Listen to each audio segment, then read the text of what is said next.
Hi guys! Welcome back to our channel. This is me, Emma ng Alwin and Emma, and in this video, pag-usapan natin ang posibleng pagkakaroon ng another TR to PR pathway. So that means temporary resident, magiging permanent resident dito sa Canada. So if you're interested in this topic, please keep on watching!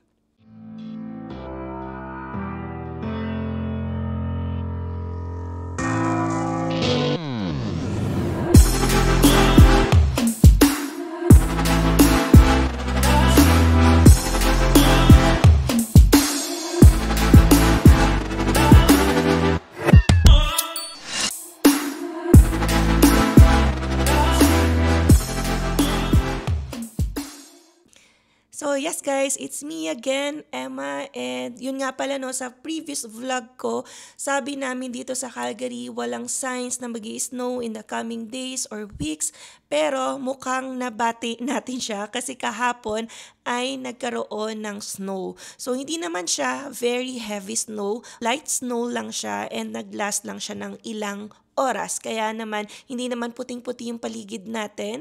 And ngayon, parang wala lang din nangyari kahapon. And ngayon, sunny siya. Ayan. So, at least, 'di ba, parang nagparamdam lang ang snow, sabi niya, hindi siya mawawala at parating pa rin siya this coming winter. So anyway, going back doon sa TR to PR pathway, ano nga ba ang ibig sabihin nito? So ito yung like one-time measure or policy na pwedeng ibigay ng IRCC or ng Government of Canada para i-transition yung mga temporary residents dito sa Canada to permanent resident. So last COVID period, nagkaroon sila ng one-time policy na tinatawag nilang TR to PR pathway. And napakaswerte nga naman nung mga nakapag-apply under this pathway. Kasi napaka-basic lang nung mga eligibility requirements na nire-require ng Canada. Although, ito nga ay paunahan, no? So, kung hindi ka ready, hindi ready yung mga documents mo or hindi mo na-meet yung certain eligibility criteria doon, hindi ka makakakuha ng slot or mapapagsaraduhan ka na ng policy na ito. So, saan nga ba natin binibase itong ang bali-balita na magkakaroon na naman ng another TR to PR pathway sa mga susunod na taon? So, just recently, 'di ba, kaka-release lang nung Immigration Levels Plan for 2026 to 2028. And with that, ayan o, napakaikli nga lang nung pagkakasabi nila.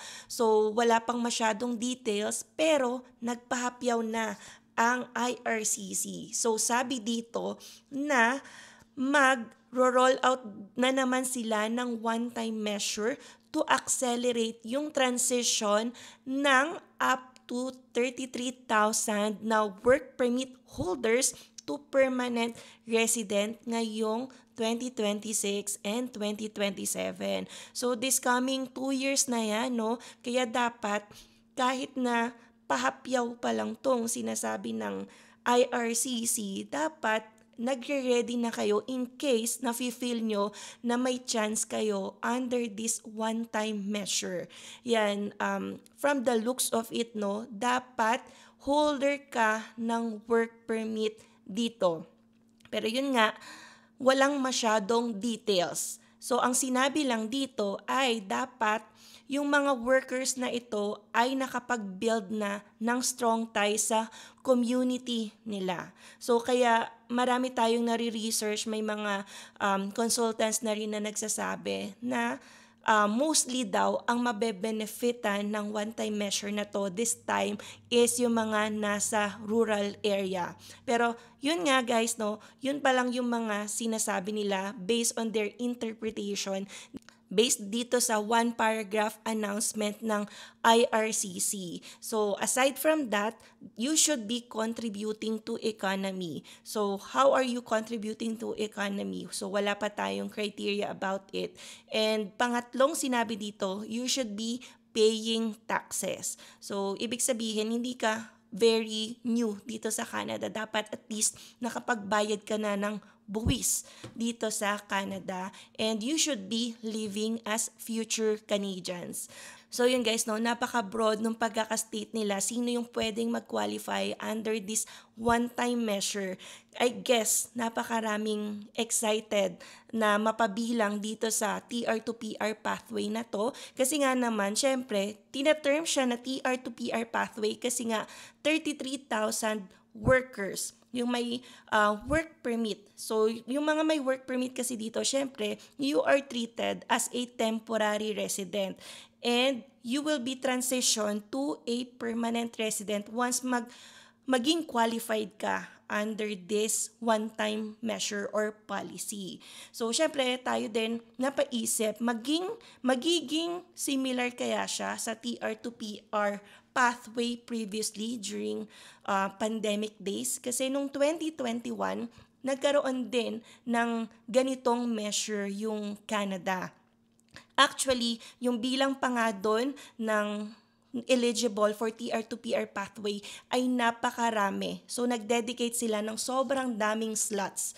So, yan, I'll show you yung breakdown ng streams na inopen nila for TR to PR pathway previously. So, meron silang general stream and meron din silang French speaking stream. So, sa general stream, dun pumapasok yung workers in Canada na nasa healthcare field, and then yung workers in Canada na hindi nga nasa healthcare field pero essential yung job nila. And then ito yung napakaganda and nag-benefit ang napakaraming international students kasi nag-alat din ng napakaraming slots for recent international graduates from a Canadian institution. So sa healthcare field, nag-alat sila ng 20,000. Pero ang mga nakapag-submit lang, feel ko talaga may shortage dito, kaya hindi na-fill yung slots, ay nasa 7,000 lang yung nag-submit. Dito naman sa essential pero non-healthcare related, nag-alat sila ng 30,000 slots. Guys, napakarami nun. And yun nga po, no, na-fill up yung total 30,000 slots. Dito naman sa recent international student graduates, ang laki ng bilang na ibinigay nila. 40,000 slots dati itong TR to PR pathway. And na-fill up nga po itong lahat ng slots. Kasi nga, ang daming recent international student graduates dito sa Canada during that time.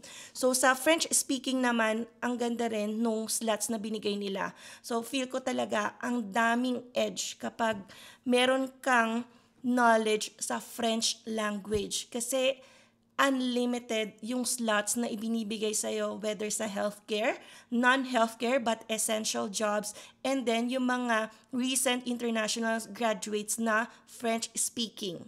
So guys, no, 'di ba? Para talagang pinapakita sa inyo na French is the key sa mga susunod na taon for permanent residency dito sa Canada. So yun guys, yung previous streams nung nakaraang TR to PR pathway dito sa Canada. But syempre, since ngayon, hindi pa natin alam ang mga eligibility requirements, sino ba yung pwedeng mag-qualify na worker sa i-roll out nilang another TR to PR pathway somehow. And yun nga no, nagsabi na sila ng limit, which is syempre smaller than the previous one na nasa 33,000 slots lang.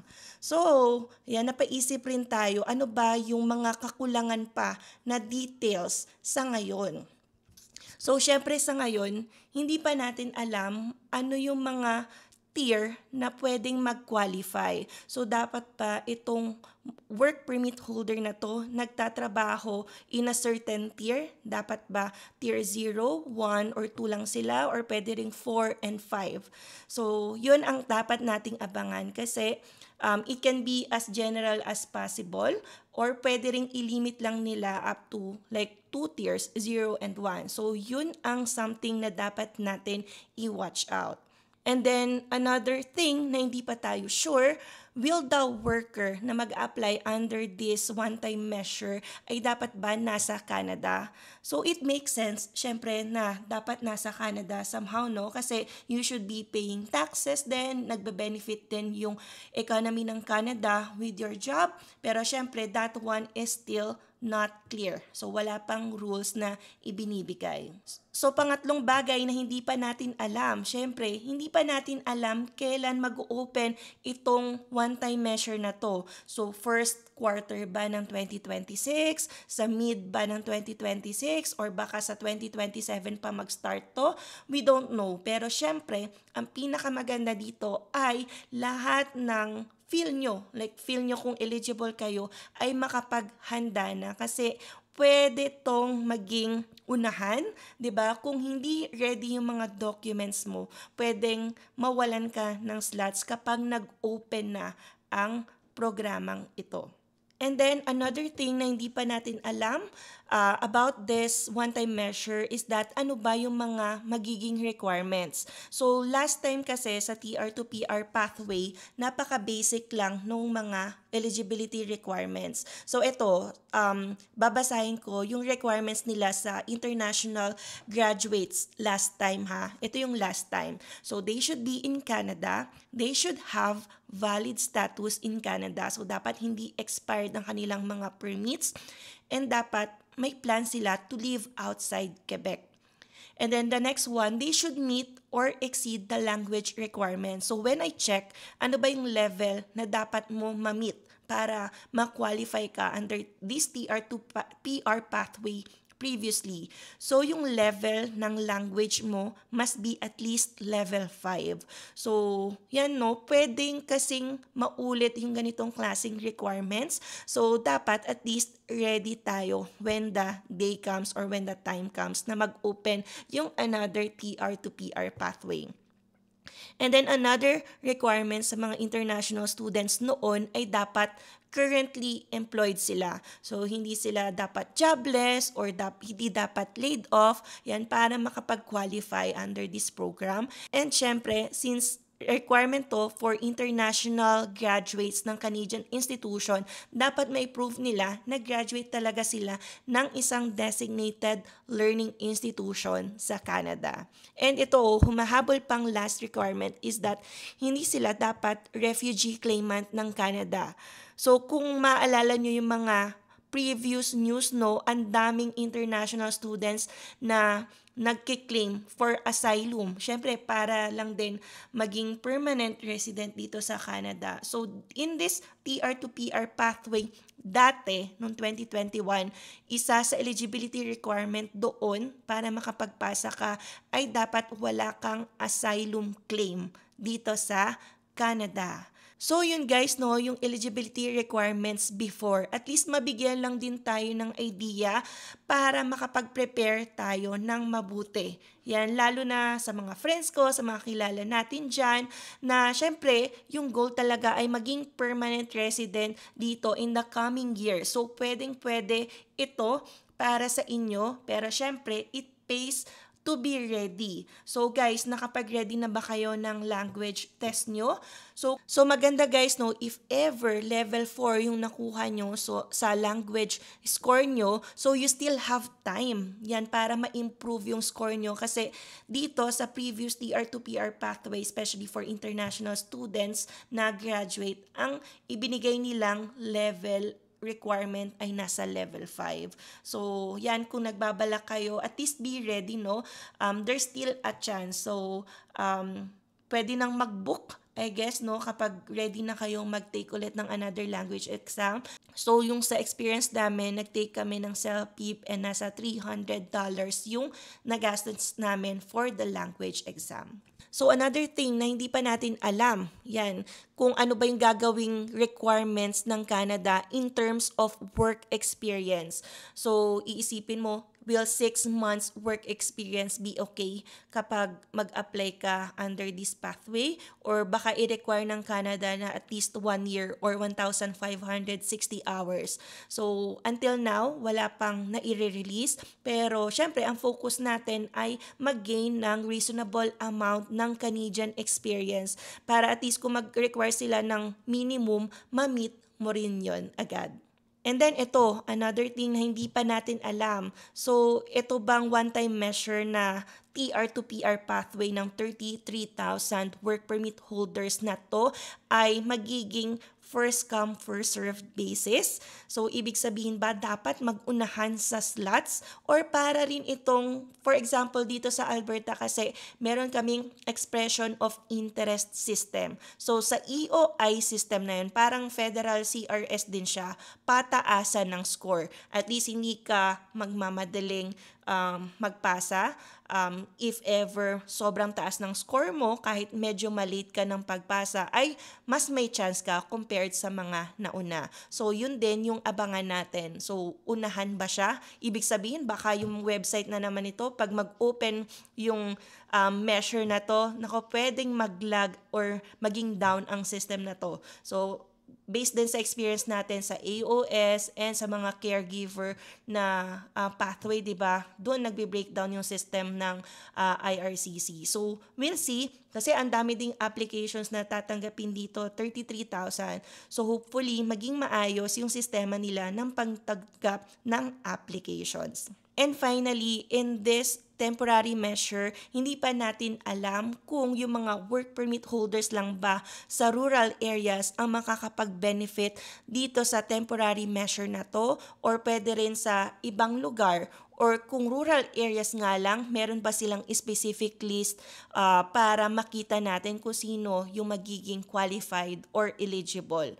So guys, napakarami pang dapat nating abangan kasi napaka-broad ng kanilang pasulyap sa magiging temporary measure or one-time measure nito. Pero at least, nabubuhayan na ng loob yung ilang temporary residents kasi malaki pa rin yung bilang na 33,000. So malay mo guys, isa ka dito. Yan, isa lang sa 33,000. Ang laki na rin ng chance na yun. So, wag mo na palampasin. Ngayon pa lang, kahit napaka-unclear pa ng guidelines, yung mga eligibility requirements, ay mag-ready ka na ng document. So, first and foremost, yung language test, dapat meron ka na yan, yung score na yan, ma-meet mo somehow, at least 5, pwede na, pero safer kung level 7. And then, meron ka ng WES or assessment for your educational credential. And dapat ready mo na rin guys yung lahat ng documents mo or references for your past employments. And syempre, yung current employers na rin. So, yun guys, I hope nakatulong itong video na ito sa inyo. So, as we receive yung mga further news about it, kapag mag-release na sila ng eligibility requirements, yan, don't worry kasi i-share din natin yan sa inyo. So, yun lang guys, I hope nakatulong itong vlog ko for today. So, sa mga hindi pa po nakasubscribe, you can consider subscribing po. And don't forget to click the notification bell para updated din kayo sa aming latest video uploads. So, yeah, we'll see you again on the next one. Peace! Bye-bye!